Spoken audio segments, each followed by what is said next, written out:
Hi guys, ఈరోజైతే అమ్మవారిని ఊరేగింపుగా తీసుకెళ్తున్నాం అనమాట అందరం కలిసి.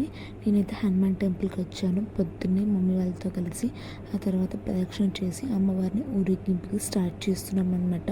అన్నీ కూడా బండి మీద పెట్టి అమ్మవారితో సహా అందరం ఊరేగింపులు పార్టిసిపేట్ చేస్తున్నాం. పసుపు, కుంకుమ, పూలు, పళ్ళు, గాజులు, చీర ఎవరికి తగ్గట్టు వాళ్ళు ఏం ఇవ్వాలనుకున్నారు అన్నీ కూడా అమ్మవారికి సమర్పించామన్నమాట.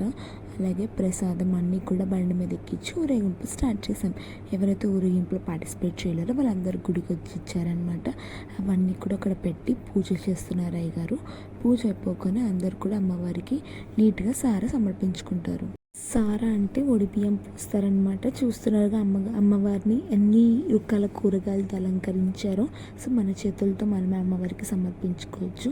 మీరు ఎలా సెలబ్రేట్ చేసుకున్నాడు ఆ సంవత్సరంలో? Thank you for watching system blog. Subscribe. Me experience